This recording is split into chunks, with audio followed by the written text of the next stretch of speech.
அரசு ஊழியர்கள் அதிருப்தி. செவிலியர்கள் அரசு ஊழியர்களுக்கு அளிக்கப்பட்ட பல வாக்குறுதிகள் நிறைவேற்றப்படவில்லை எனும் குறை அவர்கள் மத்தியில் வலுவாகவே ஒலிக்கிறது. வரி மற்றும் டாஸ்மாக் மது. சொத்து வரி அதிகரிப்பும் விலைவாசி அதிகரிப்பும் மக்களை நேரடியாகவே பாதித்திருக்கின்றன.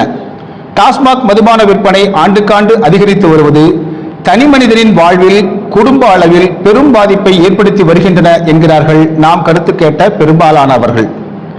பெருகி வரும் பல்வேறு புதிய போதை பழக்கங்கள். மாநிலத்தில் மதுப்பழக்கம் தவிர பல்வேறு போதை மருந்துகள் பழக்கம் புதிதாக அதிகரித்திருப்பதும் மக்களுக்கு பெரும் அச்சத்தையும் அதிருப்தியையும் ஏற்படுத்தியுள்ளன என்று கருத்து தெரிவிக்கின்றனர். டாஸ்மாக் முறைகேட்டினால் அரசுக்கு இழப்பு. டாஸ்மாக் கடைகளில் பாட்டில் ஒன்றுக்கு அதிகமாக வசூலிக்கப்படும் தொகை 5 ஆண்டில் 24,000 கோடி வரை இருக்கலாம் என்று ஒரு குற்றச்சாட்டு உள்ளது. அது உண்மையெனில் இந்த தொகை அரசுக்கு வராமல் தனி மனிதர்களுக்கு செல்கிறது என்று பொருள். 24,000 கோடி ரூபாய் என்பது அரசுக்கு ஏற்படும் பெரும் இழப்பு. அந்த பணத்தை முதலீடாக இட்டால் அதன் மூலமும் அரசுக்கு வருவாய் கிடைக்கும். ஆனால் அது அரசுக்கு வராமல் வெளியே போகிறது என்று வருத்தப்படுகிறார்கள் பொருளாதார வல்லுநர்கள். அடுத்ததாக கடனும் வட்டியும். கடந்த 5 ஆண்டுகளில் கூடுதலாக 5 லட்சம் கோடி ரூபாய்க்கும் அதிகமாக தமிழ்நாடு அரசு கடன் வாங்கியுள்ளது. மார்ச் 2026இல் 9.30 லட்சம் கோடி ரூபாய் இருந்த கடன் தொகை மார்ச் 2027இல் 10.71 லட்சம் கோடி ரூபாய் என இருக்கும் என்று கணக்கிடப்பட்டுள்ளது.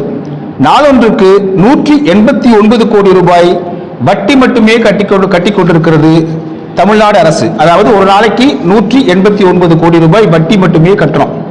ஆனால் வாங்கப்பட்ட இந்த கடன் தொகையிலிருந்து எந்த அளவுக்கு முதலீடு இடப்பட்டுள்ளது என்று தெரியவில்லை.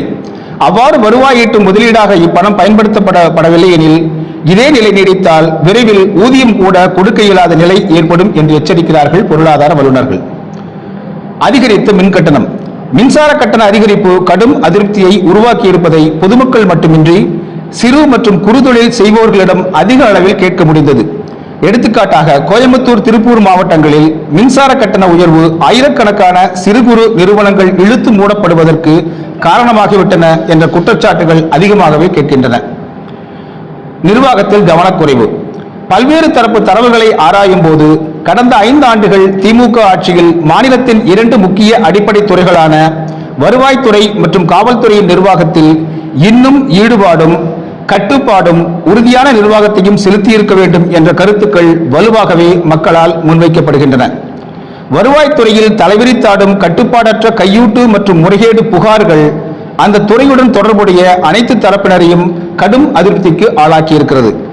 காவல்துறையில் அதிகாரிகளுக்கு அவர்களுக்கே உரித்தான அதிகாரம் அளிக்கப்படாமல் சுதந்திரமாக செயல்பட இயலாமல் அரசியல் தலையீடும் அரசியல் தலைவர்களுக்கு நெருக்கமான அதிகாரிகளின் சிலரின் போக்கும் திமுக அரசுக்கு மக்களிடம் எதிர்மறையான பெயரை ஈட்டித் தந்துள்ளன. வருவாய்த்துறை மற்றும் காவல்துறை செயல்பாடுகள் குறித்த அதிருப்தி நாம் கருத்து கேட்ட பல்வேறு தரப்பினரிடம் இருந்தது.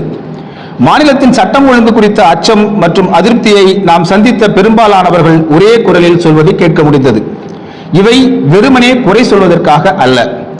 நமது ஆய்வின்படி நாம் இங்கு சுட்டிக்காட்டிய குற்றச்சாட்டுகள் அனைத்துமே அரசால் சரி செய்யப்படக்கூடியவையே என்பதை நாம் தெளிவுபடுத்துகிறோம்.